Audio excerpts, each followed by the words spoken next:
Welcome back.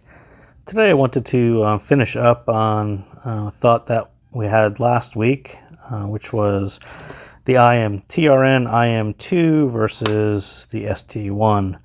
And sort of the quick story on that was back over break, people on TRN impressions on HeadFi were talking about which one they preferred. You know, some people preferred the IM2, some people said, oh no, the cheaper ST1 is actually the one I preferred. So I ended up buying them both. And so today I just wanted to mainly talk about the ST1 and how it's different than the IM2. I actually thought they were going to be more similar, but they're actually, the only thing similar about them is the extreme bass that comes out of both of them, which is surprising and very good. So if you look on the Luck LEZ audio store today on AliExpress, despite the fact that we are still in the middle of the Chinese New Year celebration, it actually sells for about $10 on AliExpress.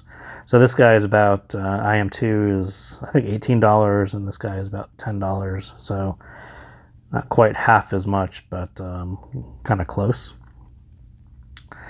So before we kind of jump into it, I do want to kind of touch on this topic because it's somewhat appropriate to these two guys.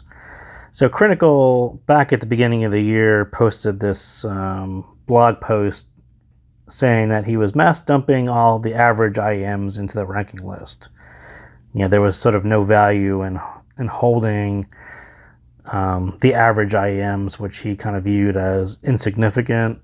I mean, they brought nothing new to the table, is I think how he tries to explain it.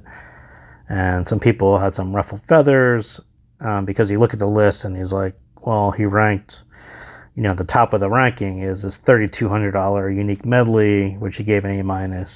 And as you kind of go down the list, there's a couple popular ones which ruffled more feathers. So like the CCA 10, I think is about the first actual reasonably priced one, which is about $40, and they are kind of the KZ sister company-ish. I'm not sure what the actual relationship is, but they do a retuning of some KZ things. And then there was the Shure tape, which really annoyed people. AudioSense T800, he gave that one a C. So it kind of comes off as people spent a lot of money on these, and they're just average. So is there any point to talking about these? So that's kind of one way to look at it. I mean, people don't necessarily come and post a comment on my channel and say, you know, what can I get for $40? And I don't turn around and say, well, the best you can get is a D- IEM. You should really, you know, pay $3,200 and get this A- one or an A+ one. But so how that relates to the ST1 and the IM2 is they both kind of had the same sales and marketing issue. Who should really buy these? Because sort of in my view, if you've been in Chifi for a little bit of time and you have one or two other IEMs, either TRNs or KZs or blondes or whatever it is, these two guys don't necessarily bring anything new to your collection. So they're really should have been targeted towards entry level. This is your first entry into the TRN product line, and they should have marketed it that way. Instead, they didn't really market it too much anyway.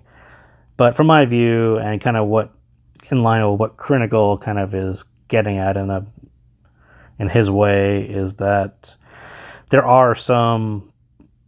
is some value in these guys, even though these are average, below average, entry level, whatever you want to call it. There's still people out there who have $20 and they want to know what the best thing is they can pay for $20. And I'm not going to throw, you know, an A- on them, but, you know, these two kind of hit that target of entry level. I got $20. What should I buy? But if you already have a ZSX or a Blonde or a V90, these aren't necessarily going to add anything to what you already have. So these aren't targeted towards you. So sales and marketing, who should buy it? Entry-level guys who are trying to get their toes, you know, dip in the pool on Chifi. These are kind of what you guys are going to be looking at, unless you have a bigger budget, then yeah, you can go something bigger. But so the TRN IM2, Critical has this thing where he kind of can evaluate IMs in about 2 minutes.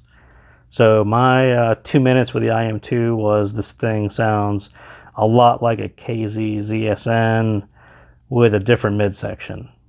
But generally, it's a very pleasing, consumer-oriented, Western ear, whatever you want to call it. You just put them on, you listen to music, you're not going to cringe. There's going to be no shouting. You know, it just sounds the way people who not aren't used to good sounds, but if you have like the earbuds that came with your phone, you want a quick upgrade for $18. You have a friend who says, "Hey, I'm kind of interested in Chifi." I am too. It's kind of an all-around, general-purpose, everyday carry. Really cool. So the ST1, which is about $10, a little less than the IM2, is really what I would, in my 2 minutes with it. I didn't spend 2 minutes, I spent a lot longer, but my first 2 minutes, it was almost exactly like the DT6. It has that same contrast that the DT6 had. That is super fun to listen to if you're listening to EDM. So you have friends and family who are really into EDM. The ST1 is kind of more in their ballpark. It's sort of the IM2 signature, but the mids aren't recessed. And then you get more bass and sort of a higher level of treble. Not so much extension, but kind of a higher level. And I like to say it's more V-shaped, but it's not necessarily. It's, I think, what actually happens sort of, if you consider the V-shape, sort of the top of the bass to the mid to the top of the treble, that's kind of where the IM2 is centered. This is kind of what happens in the sub bass and what happens sort of after that peak in the treble, right? All the other little smaller peaks, I think, are what give the DT6 and the ST1 kind of their unique sound. So let's talk about the ST1 specifically.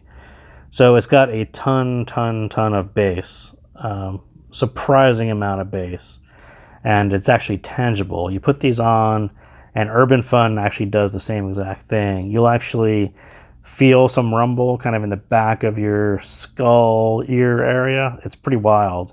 If you haven't, the IM2, there's tons of bass, but this kind of hits a new low, and the Urban Fun is the other one that it just exactly reminded me of the same bass style of the Urban Fun.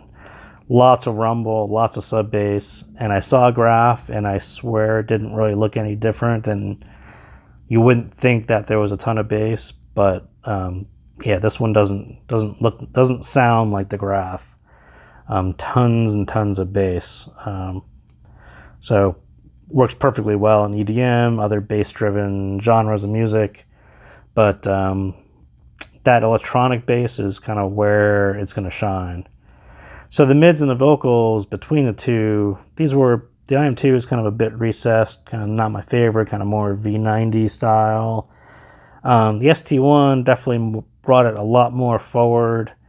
Not so much more detailed. I think technical-wise, you're still, if you look at Critical's list, he always kind of complains about the technicals always are not good. So don't expect, perfect notes, perfect transitions between notes. Gonna be hard to find that in $9 or $18. That's not somewhere where you're gonna be able to really nitpick these, but the mids on the ST1, so I don't know if they're really any better. They're sort of a little higher anyway. There's more of a treble component to it, but they're definitely more forward, which is more pleasing to me. It's my preference. You get a more intimate vocal, which is what I prefer as well. But out of the mids, like I said, it immediately reminds you of the DT6 because it's got such a heavy bass that bass kind of paints, whatever you want to call other notes. And people had a really hard time describing this with the DT6. Why does it sound off? And sort of my view on the DT6 was that there's so much bass that when you hear a piano, you're really hearing, you know, almost 80% of the lower note and just a tiny bit of the upper note. And just overall, it just doesn't really sound good. Then there's this slower decay between notes. So the bass is sort of congregating in the middle and mudding everything up. And I think it drove people nuts. So kind of the similar problems with this guy. So much bass. Between piano notes, you're going to hear a ton of bass, especially in the lower keys. But I would give you the same advice that on a DT6. Stay away from bands with acoustic instruments. It's just not the sweet spot on this guy. This guy very much more plays anything. This guy is DT6. Stick with electronic genres. That's where this thing shines. So the treble, probably not as smooth as the IM2, but it pairs, it's just like the DT6 and the Pro. It pairs really well with that strong bass.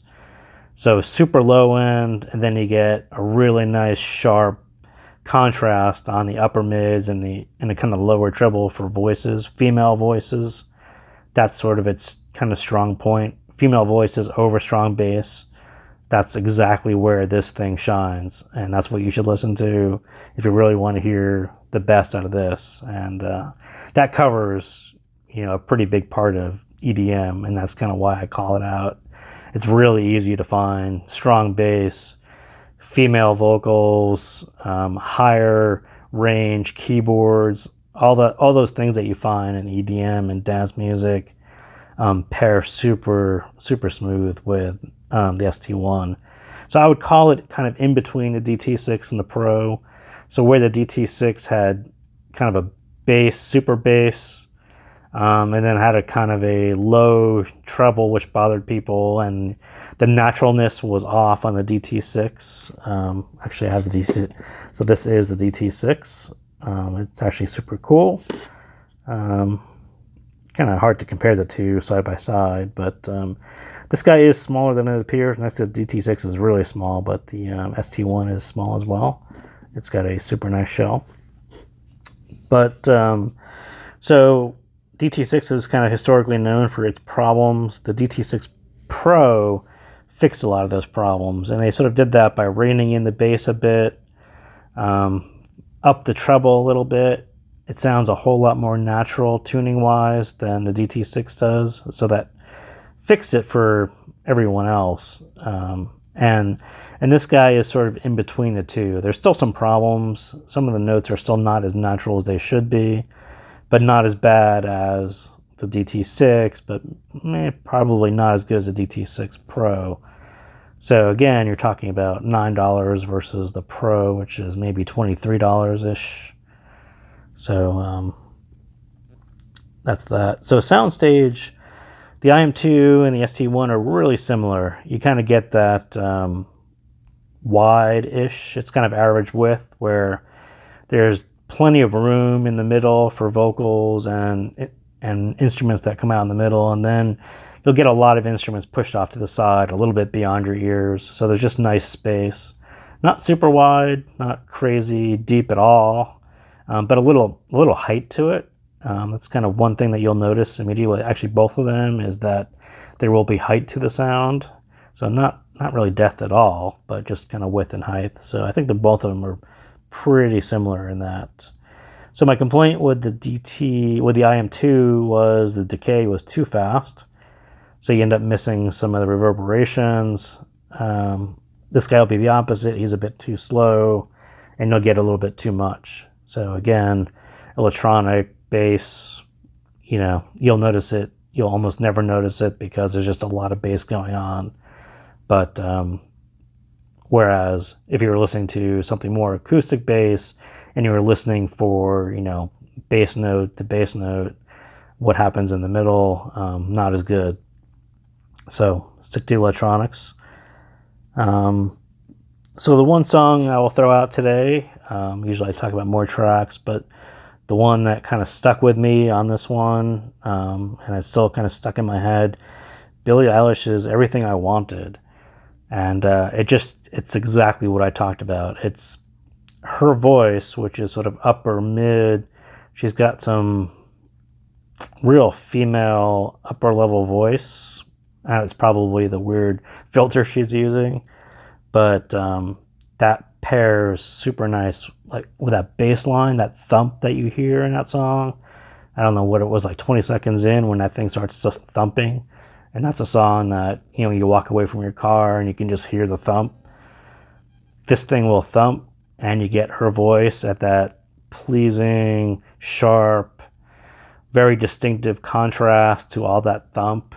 And that is the DT6, that is the ST1. Everyone who liked the DT6 would probably like the ST1 for that same exact reason.